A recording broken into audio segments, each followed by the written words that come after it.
I got so much motherfucking design on right now. Break it down, bring it back, make it clap. I got 3 old thoughts, new block, where that thing. Bitches on my line, and you know. Saya akan memaparkan materi tentang pertanian dan lingkungannya. Baik, yang pertama yang harus kita ketahui adalah apa sih itu pertanian. Pertanian dalam arti yang sempit, suatu kegiatan bercocok tanam. Namun dalam arti yang luas, suatu kegiatan manusia yang melibatkan kegiatan bercocok tanam, perikanan, peternakan, dan kehutanan.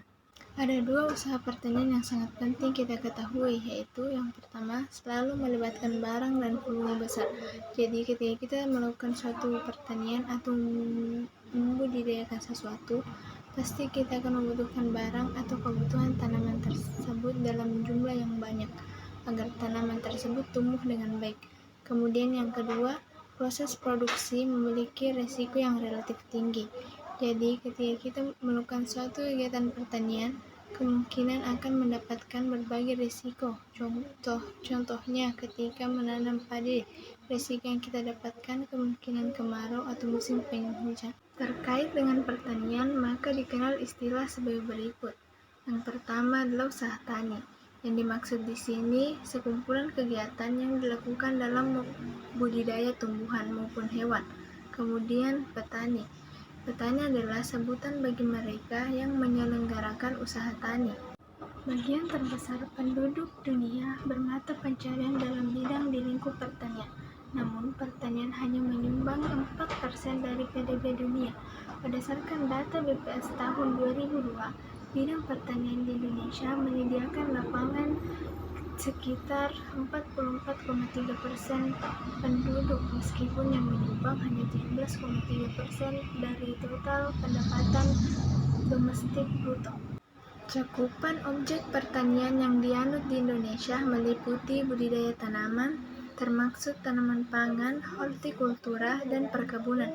Kemudian ada kehutanan, peternakan, dan perikanan.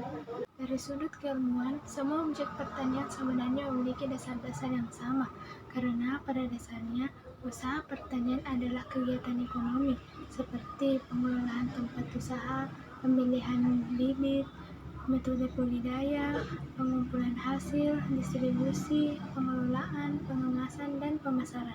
Kemudian arti lingkungan. Lingkungan mencakup, yakni ada yang secara langsung maupun tidak langsung, di mana hidup dan kegiatan yang dilakukan itu berhubungan dan bergantung padanya. Dapat juga dikatakan bahwa lingkungan merupakan keseluruhan faktor atau keadaan yang mempengaruhi atau berperan atas hidup dan kehidupan kita. Boleh juga disebutkan bahwa lingkungan adalah segala gatra ekologi ditinjau dari segi manusia.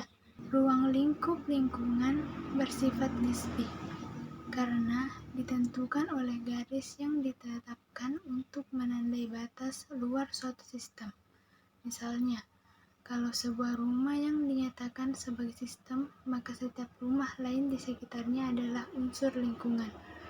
Ekologi dan pengembangan pertanian. Ekologi pertanian didefinisikan oleh Organisasi untuk Kerjasama dan Pembangunan Ekonomi sebagai studi hubungan antara tanaman, pertanian, dan lingkungan, atau sebagai interaksi antara tanaman, hewan, manusia, dan lingkungan di dalam sistem pertanian.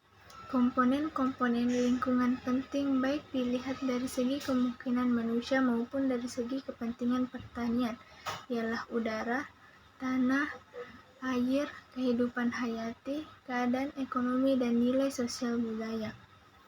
Udara dijaga terhadap pengotoran dan pencemaran, tanah dijaga terhadap degradasi dan pencemaran, dan air dijaga terhadap pengaturan, menjaga kesehatan lingkungan baik untuk manusia maupun untuk tanaman dan ternak.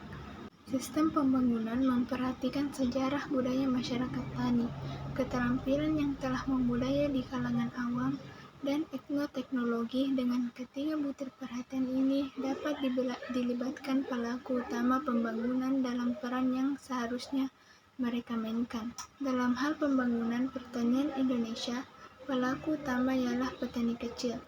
Menurut Gidyal 1984, Istilah etnoteknologi menyatakan bagaimana orang memaknakan dan menasabahkan diri dengan lingkungan alam mereka sendiri.